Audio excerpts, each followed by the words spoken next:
This video is sponsored by Skillshare. Be sure to learn more about Skillshare and check out the exclusive offer they have for our viewers at the end of the video.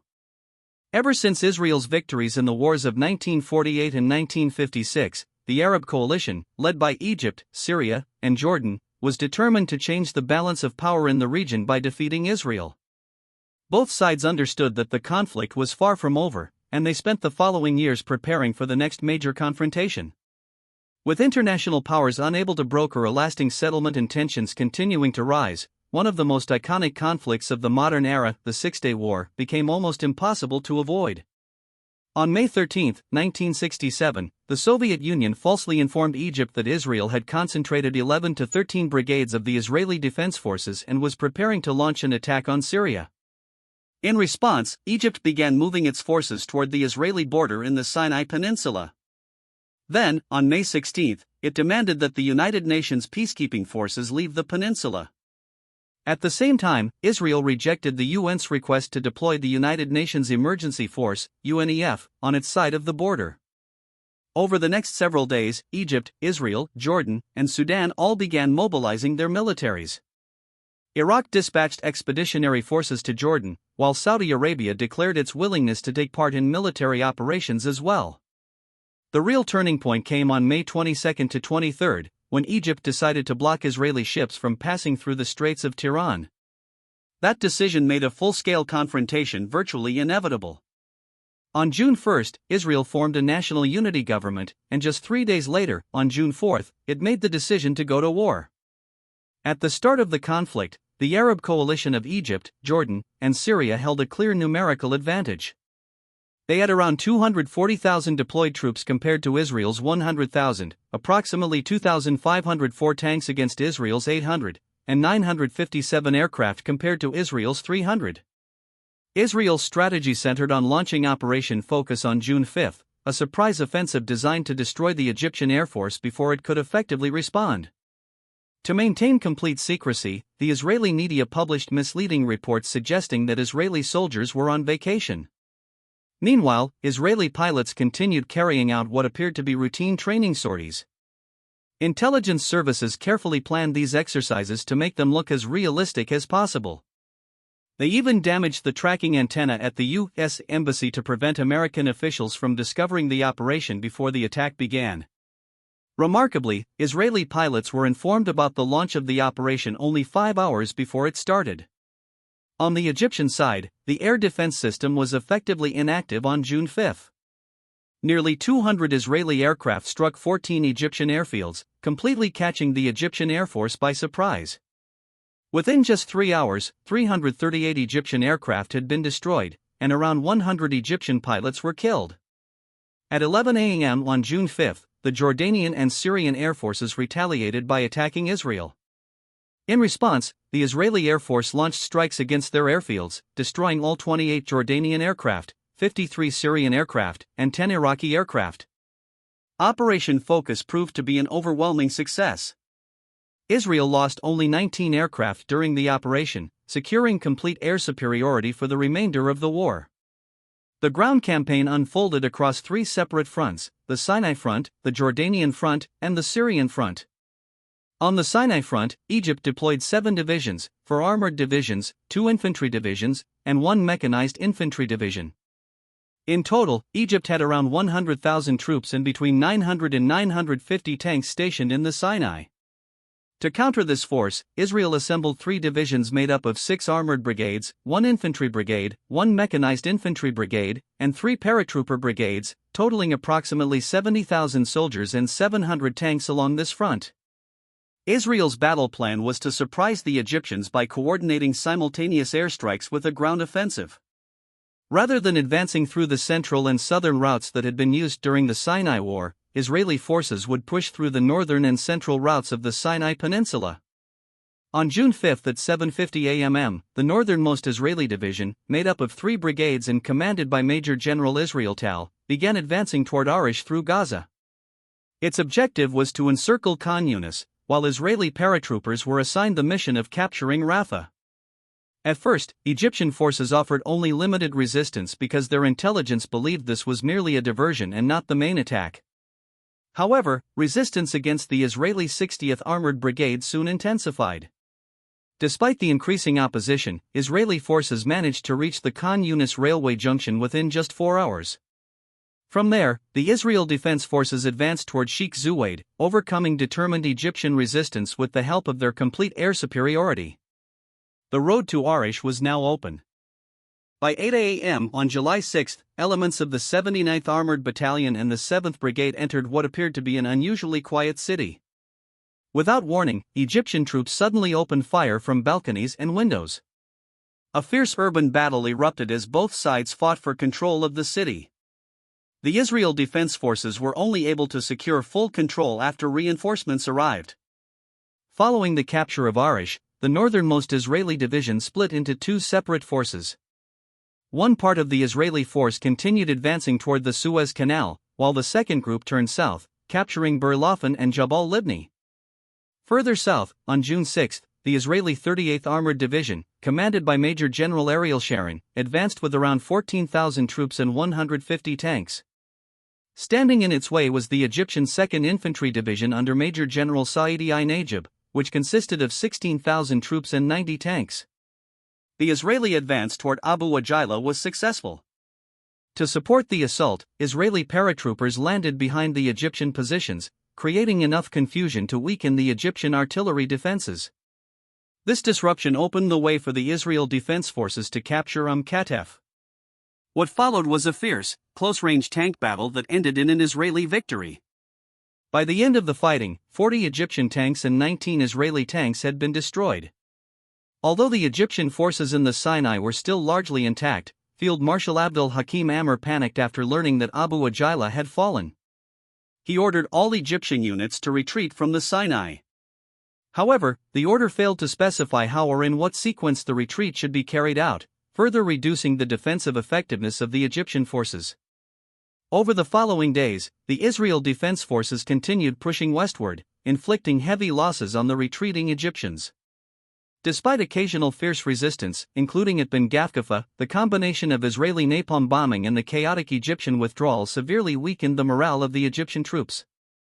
Rather than simply pursuing the retreating Egyptian army, the Israel Defense Forces chose a different strategy. They moved to seize the 3 mountain passes connecting the Sinai Peninsula to the Egyptian mainland and planned to confront the retreating forces there.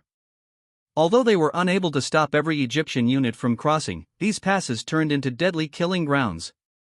In a single day alone, around 10,000 Egyptian troops were killed. Israel completed its capture of the Sinai with the fall of Sharm el-Sheikh on June 7 and Ras Sudar on June 8. On June 9, the United Nations Security Council succeeded in arranging an armistice between the two sides. Israel had hoped to avoid fighting Jordan and Syria until Egypt had been defeated. It even offered neutrality to Jordan. However, those offers were rejected after Egyptian President Nasser convinced King Hussein of Jordan that Egypt held the advantage against Israel. On the morning of June 5, both sides opened fire. Even then, Israel made one final attempt to avoid war with Jordan by sending a peace request through the United Nations representative, Bull. King Hussein replied that it was already too late, as the Jordanian Air Force was already on its way. Jordanian and Iraqi aircraft began shelling Israeli-controlled West Jerusalem, resulting in 16 military and 20 civilian casualties, while around 900 buildings were damaged. Israel responded by extending Operation Focus to Jordan, launching airstrikes that damaged Jordan's military aviation infrastructure and secured Israeli air superiority. At the time, East Jerusalem was under Jordanian control. Jordanian forces established positions inside the UN residency, known as the Government House, and used it to fire on the Israeli sector. Despite suffering heavy casualties, Israel's Jerusalem Brigade Reserve Battalion 161 captured the Government House, forcing the Jordanian troops to retreat toward Bethlehem. Later that same day, Israel surrounded East Jerusalem. The Jerusalem Brigade advanced from the south, while the mechanized Harel Brigade and the 55th Paratroopers Brigade moved in from the north. One of the fiercest engagements took place at Ammunition Hill. Jordanian resistance was so determined that the Israel Defense Forces lost all but 2 of their attacking officers. After 4 hours of intense fighting, they finally captured the position. Following the battle, the 55th Paratroopers Brigade pushed eastward, linked up with Mount Scopus, and defeated the remaining Jordanian positions around the American colony. By the evening of June 5, the mechanized Harel Brigade had successfully captured Lat Run and Ramallah. At the same time, the 163rd Infantry Battalion secured Abu Tor, cutting the old city off from Bethlehem and Hebron.